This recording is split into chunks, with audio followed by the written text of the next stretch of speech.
किसान, बदलते भारत की शान।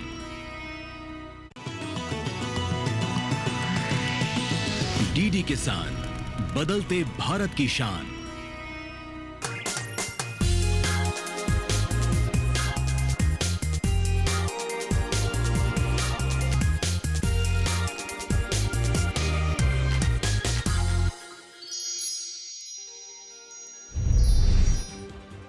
प्रधानमंत्री मोदी ने महिलाओं को दिया बीमा सखी योजना का तोहफा। योजना के तहत 2 लाख महिलाओं को दिए जाएंगे रोजगार के अवसर।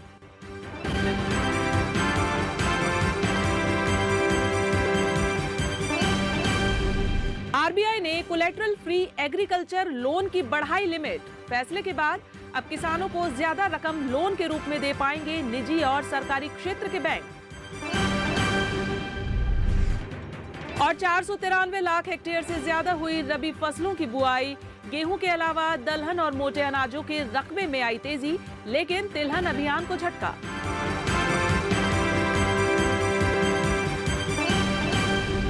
नमस्कार, मैं हूं चेतना त्यागी। हमेशा की तरह आज एक बार फिर हाजिर हूं आपका पसंदीदा शो मंडी.com लेकर।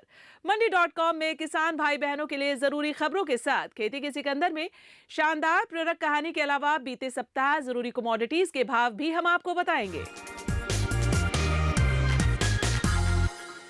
सबसे पहले देख लेते हैं कि बीते सप्ताह जरूरी कमोडिटीज के भाव क्या रहे हैं।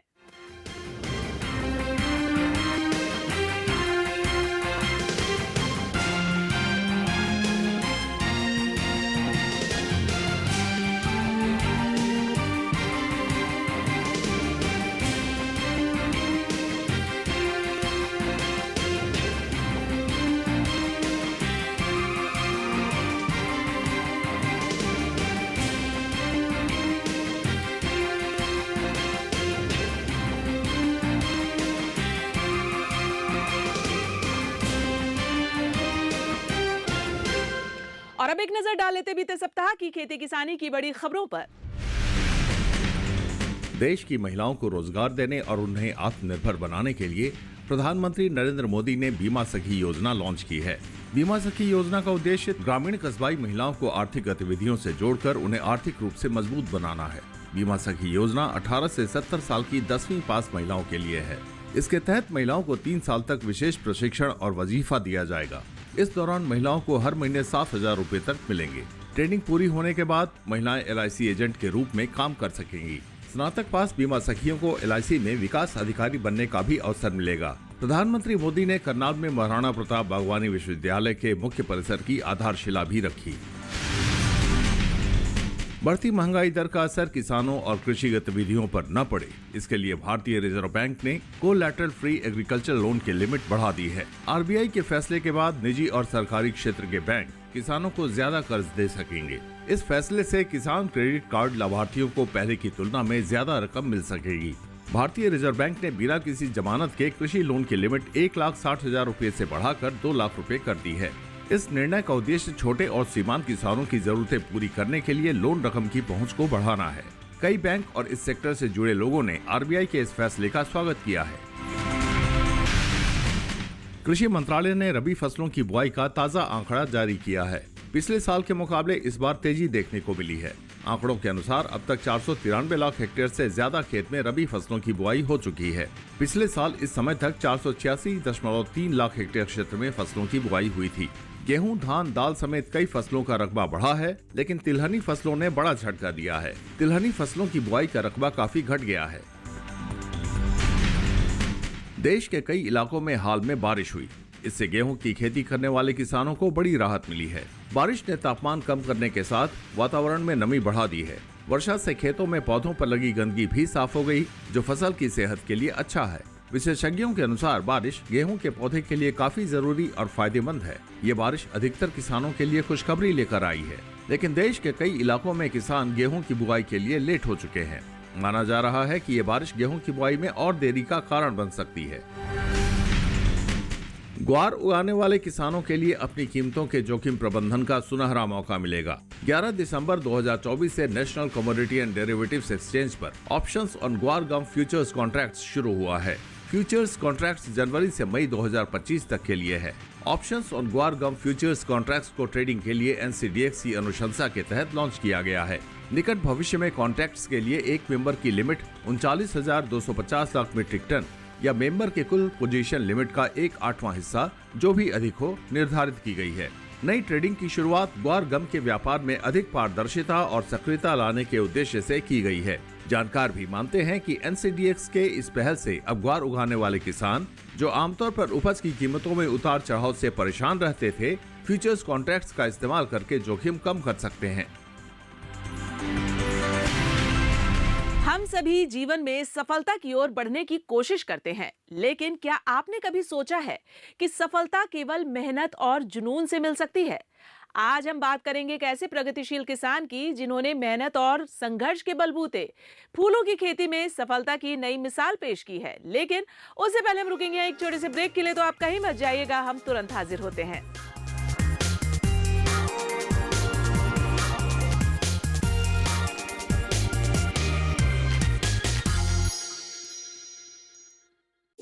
हाय मॉम, फिर से शॉपिंग? बाबूजी, आपने इसे बिगाड़ के रखा। लिमिट में करो तो कुछ बुरा नहीं होता है। बिना लिमिट शॉपिंग करेगी आपके कार्ड पे ऐड ऑन जो है।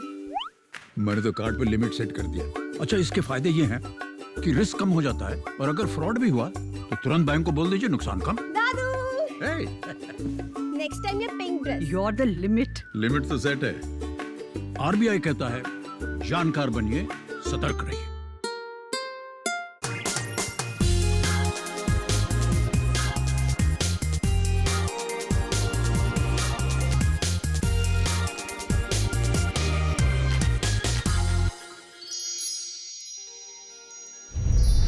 एक बार फिर से स्वागत है आप सभी का मंडी.com में, और अब वक्त है हमारी खास पेशकश खेती के सिकंदर का। हर किसी का सपना होता है कि वो जीवन में सफलता हासिल करे, लेकिन क्या आप जानते हैं कि सफलता के रास्ते में कठिनाइयों और चुनौतियों का सामना करना पड़ता है। आज हम बात करने जा रहे हैं एक ऐसे ही प्रगतिशील किसान की जिन्होंने मुश्किलों को पार करके सफलता की ऊंचाइयां छुई हैं। जी हां, ये कहानी है उत्तर प्रदेश के श्रावस्ती जिले में रहने वाले आसिफ अजीज सिद्दीकी की, जो अपने जुनून और मेहनत से खेती के क्षेत्र में एक मिसाल बन गए हैं।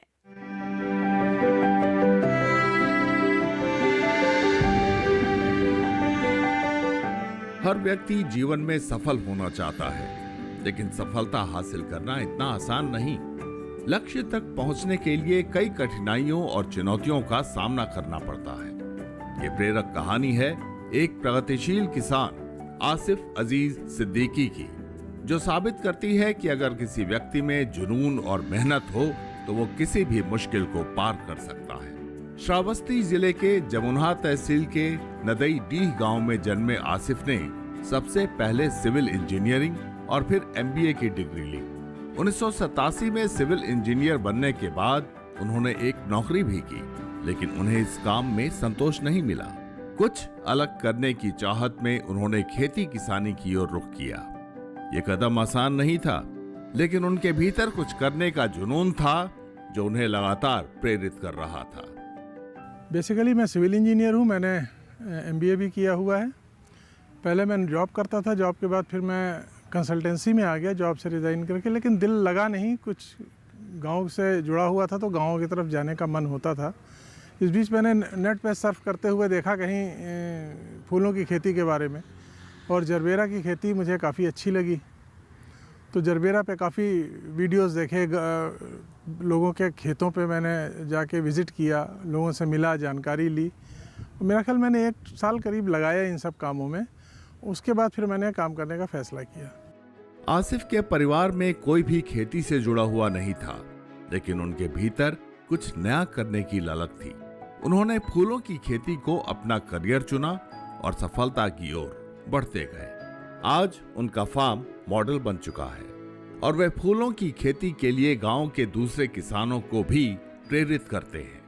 नई सोच ने न सिर्फ उनकी अपनी जिंदगी बदल दी, बल्कि आसपास के कई लोगों की जिंदगी में भी सकारात्मक बदलाव किया। बिल्कुल सीधे फ्लोरिकल्चर में आया हूँ। बिल्कुल, इससे पहले मैंने कोई खेती नहीं की थी, कुछ नहीं जानता था। वहीं से मैंने सीखा भी कि खेती होती क्या है, कि कैसे की जाती है। लोगों को मैं बता रहा हूँ, सिखा रहा हूँ कि फूलों में आओ।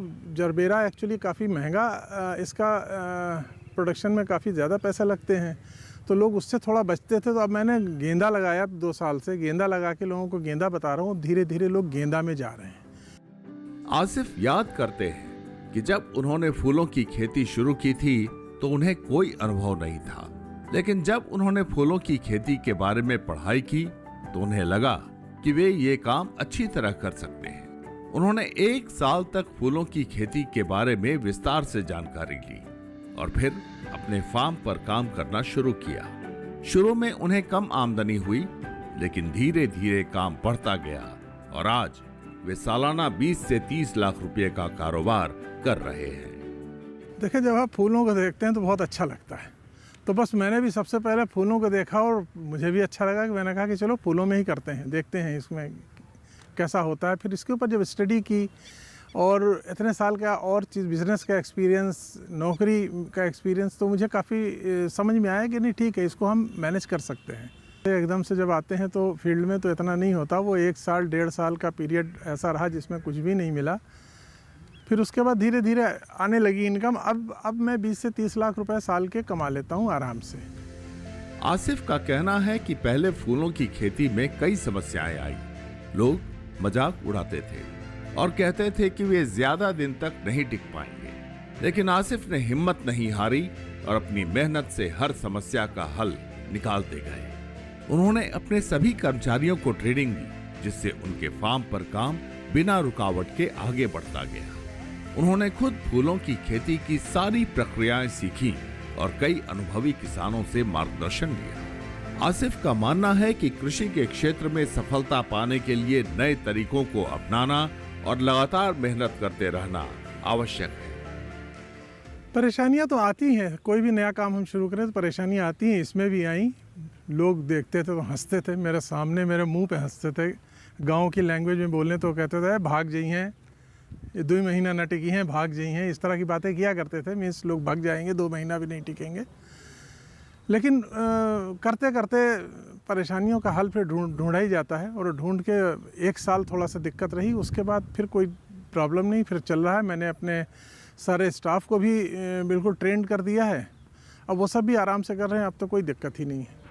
आसिफ की जिंदगी में अहम मोड़ 2015 में आया, जब उनकी मुलाकात बाराबंकी जिले के मशहूर फूल किसान मोइनुद्दीन से हुई। मोइनुद्दीन की फूलों की खेती देखकर आसिफ को लगा ये उनके लिए अच्छा रास्ता हो सकता है। इसके बाद उन्होंने करनाल में इंडो इजराइल प्रोजेक्ट से 1 हफ्ते का प्रशिक्षण लिया, जिससे उन्हें पॉली हाउस में खेती की पूरी जानकारी मिली। फिर उन्होंने 2016 में अपने गांव नदईडीह में 1 एकड़ जमीन पर पॉली हाउस बनवाया। इसकी लागत 58 लाख रुपए आई। इस परियोजना के लिए राज्य सरकार से उन्हें 29,18,000 रुपए का अनुदान मिला। सबसे पहले मैंने यहाँ करनाल में ट्रेनिंग की थी इंडो इजराइल में। वहाँ से तो मुझे बहुत ज़्यादा फ़ायदा मिला। उन्होंने बेसिक चीज़ें सारी बताई। कृषि विज्ञान केंद्र हैं हमारे यहाँ के, वहाँ के डॉक्टर्स हमारे उनके कांटेक्ट में मैं रहता हूँ। वो लोग आते जाते रहते हैं, वो लोग सलाहें देते रहते हैं। इसके अलावा और इस तरह के मैं पूना इस तरह के जहाँ फूल होते हैं वहाँ आता जाता रहता हूँ। वहाँ से मुझे बहुत ज़्यादा जानकारियाँ मिलती हैं। तो कुल मिला के अब काफ़ी नॉलेज हो गई है एक फूल की जरबेरा की। अभी दूसरे फूल को जब करूँगा तो उसके लिए फिर से मुझे ये सारा काम करना पड़ेगा। आसिफ अजीज ने फूलों के अलावा कई दूसरे कृषि उत्पादों की खेती शुरू की है। उनके फार्म में जरबेरा, गेंदा जैसे फूलों की अच्छी उपज हो रही है। इसके अलावा उन्होंने करीब 12-13 एकड़ जमीन में आम का बाग लगाया। उन्होंने अमरूद और लीची की खेती भी शुरू की और पिछले 2 साल में सेब के पौधे भी लगाए।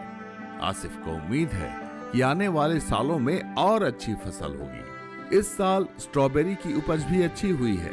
उन्होंने तरबूज और खरबूज की खेती भी की।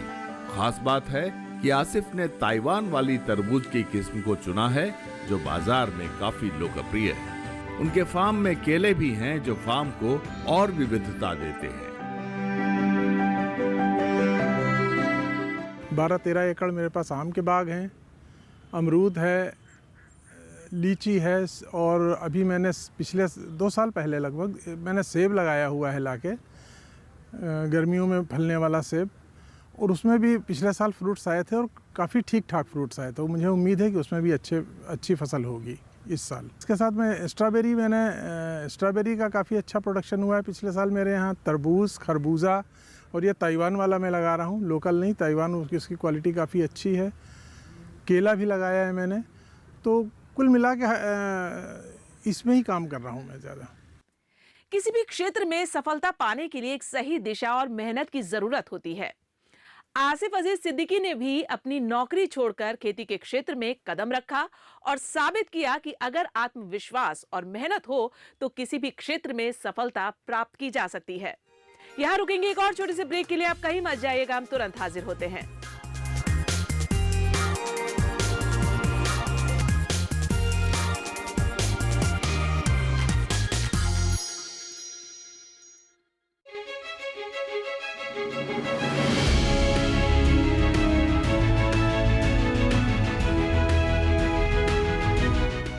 किसान आयोग के अध्यक्ष होने के साथ साथ आप ये समझाइए क्या डबल इंजन की सरकार अब हमारे किसानों के लिए पुराने समय को अच्छे समय में परिवर्तन कर पाएगी? पहला राजस्थान राज्य किसान सम्मान निधि के साथ साथ में मुख्यमंत्री ने 2000 रुपये प्रति किसान के नाम से प्रति फार्मर को दिए गए सम्मान निधि के रूप में। अच्छा, मोदी सरकार किसानों की आय बढ़ाने के लिए लगातार कोशिश कर रही है। राजस्थान में किसान आयोग इस दिशा में किस तरह से कदम उठा रहे? किसान की आमदनी बढ़ाने के लिए वास्तव में प्रधानमंत्री पहले प्रधानमंत्री हैं जिन्होंने ये कहा 2022 तक किसान की आमदनी डबल, और उस पर काम किया।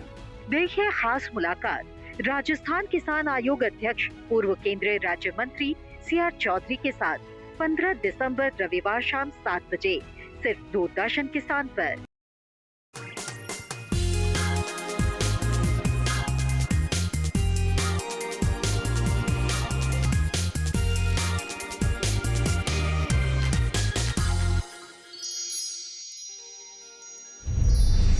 सिविल इंजीनियरिंग और MBA करने के बाद जब कोई इंसान खेती के क्षेत्र में कदम रखता है तो ये किसी चमत्कार से कम नहीं माना जा सकता। आसिफ अजीज सिद्दीकी ने कुछ ऐसा ही साबित किया, और ये साबित किया कि अगर आत्मविश्वास और जुनून हो तो कोई भी मुश्किल पार की जा सकती है। शुरुआती कठिनाइयों का सामना करने वाले आसिफ अजीज सिद्दीकी ने कैसे अपनी मेहनत और सही निर्णय से खुद को, दूसरों को एक नई दिशा दी है, देखिए आगे की इस रिपोर्ट में। आसिफ अजीज के फूलों की महत्वपूर्ण बात है कि वे विदेश से पौधे लाकर अपने पॉली हाउस में लगाते हैं। ये पौधे उच्च गुणवत्ता वाले होते हैं जिन्हें विदेशी एजेंटों के जरिए मंगाया जाता है। इन पौधों को खास ध्यान और देखभाल की आवश्यकता होती है ताकि फूलों की अच्छी उपज हो। पौधों को पॉली हाउस में लगाने के बाद 3 से 4 महीने में उनमें फूल आने लगते हैं। ये पौधे लगभग 4 साल तक लगातार फूल देते हैं। इस खेती में मेंटेनेंस काफी महत्वपूर्ण है। मौसम बदलने के साथ पौधों की देखभाल के अलग अलग शेड्यूल होते हैं।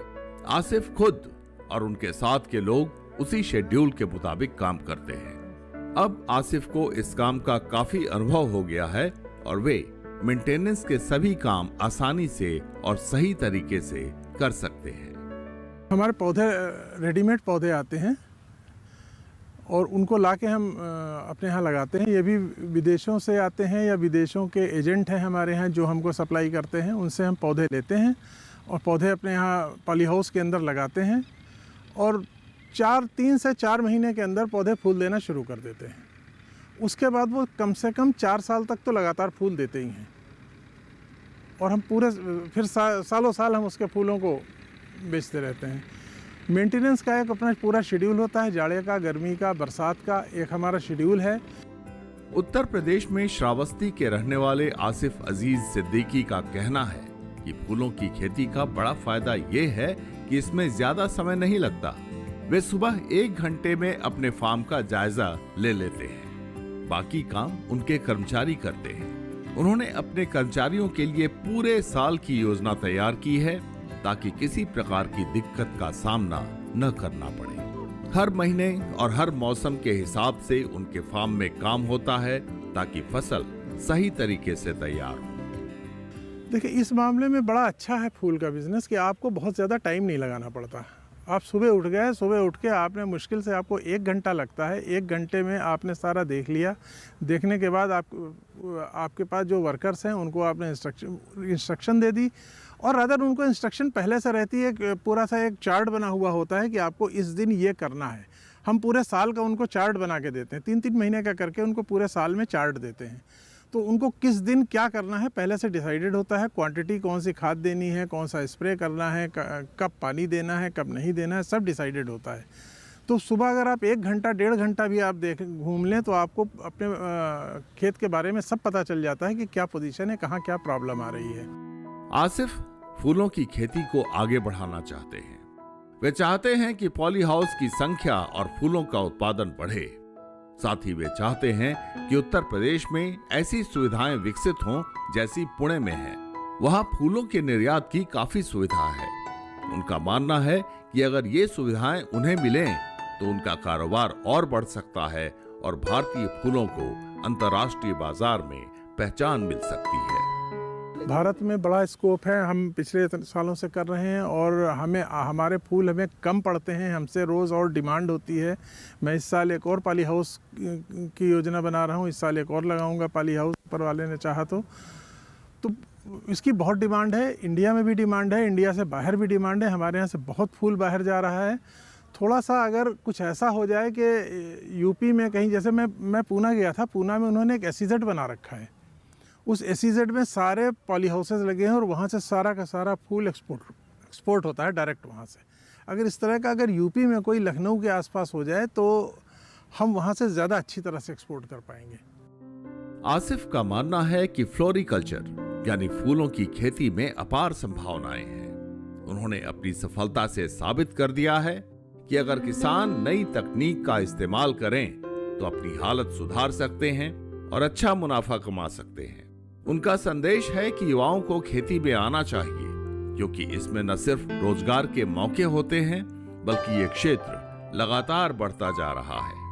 आने वाले दिनों में फ्लोरिकल्चर का स्कोप बहुत ज़्यादा है। मैं देख रहा हूँ कि मैं जब से कर रहा हूँ और आज तक देख रहा हूँ कि वो बढ़ता ही जा रहा है। शुरू में ये लग्जरी हुआ करता था, लोग शादियों में बहुत गिने चुने लोग इस्तेमाल करते थे, लेकिन आजकल ये नेसेसिटी बन गया है। हर शादी में, इवन गर्मी के दिनों में जब शहरों में फूलों की खपत नहीं होती, फूलों की डिमांड नहीं होती, तब गाँव की शादियों में अब जरबेरा खूब बिकने लगा है। रेट थोड़े से कम होते हैं लेकिन एटलीस्ट बिकता रहता है हमारा। आसिफ अजीज सिद्दीकी ने अपने फार्म को फूलों की खेती का प्रमुख केंद्र बनाने का सपना देखा है, ताकि अधिक से अधिक फूल उगाए जाएं और उन्हें देश भर में भेजा जाए। उनके उगाए फूलों की गुणवत्ता पिछले 10 सालों से लगातार उच्च स्तर की रही है। आज उनके फूल लखनऊ में सबसे लोकप्रिय हैं। उनके फूल श्रावस्ती के नाम से बिकते हैं, जिससे उनकी अलग पहचान बन गई है। आसिफ का मानना है कि जैसे जैसे उनकी उत्पादन क्षमता बढ़ेगी वैसे वैसे उन्हें और लाभ होगा, क्योंकि फूलों की मांग काफी है और इसकी गुणवत्ता उन्हें बाजार में खास जगह दिलाती है। आसिफ का उद्देश्य अगले कुछ सालों में फूलों की खेती के बिजनेस को और बढ़ाना है, ताकि न सिर्फ उनका मुनाफा बढ़े बल्कि वे स्थानीय किसानों के लिए भी आदर्श बन सके। मैं अपने फार्म को फूलों का एक सेंटर बनाना चाहता हूँ, ताकि ज़्यादा से ज़्यादा फूल यहाँ उगाए जाएं और उनको सब जगह भेजा जाए। मैं इस साल एक और पॉली हाउस का प्लान कर रहा हूँ और कोशिश कर रहा हूँ कि हर साल एक पॉली हाउस लगाया जाए, ताकि फूलों पर ही हम काम कर सकें, क्योंकि हमारे फूल की क्वालिटी बहुत अच्छी है। आसिफ ने अपने अनुभवों से सीखा है कि खेती में सफलता के लिए जरूरी नहीं कि किसान बड़े पैमाने पर काम करें। अगर वे छोटे स्तर पर सही तरीके से काम करते हैं तो भी अच्छा मुनाफा कमा सकते हैं। किसानों को सही मार्गदर्शन मिले तो वे अपनी भी माली हालत सुधार सकते हैं और देश के विकास में भी योगदान दे सकते हैं। मंडी.com के लिए अनिल वत्स के साथ किशन भारद्वाज। मंडी.com में आज बस इतना ही। अगले सप्ताह में फिर आऊंगी किसानों को प्रेरणा देने वाली सफलता की एक कहानी और दूसरी जरूरी खबरें लेकर। तब तक के लिए नमस्कार और आप देखते रहिए दूरदर्शन किसान। आपकी राय हमारे लिए बहुत महत्वपूर्ण है। आप हमारे टोल फ्री नंबर पर कॉल कर सकते हैं और अपनी राय दे सकते हैं। साथ ही आप ईमेल के जरिए भी हमें अपनी राय दे सकते हैं। हमारा ईमेल पता है ncdexmandi@gmail.com।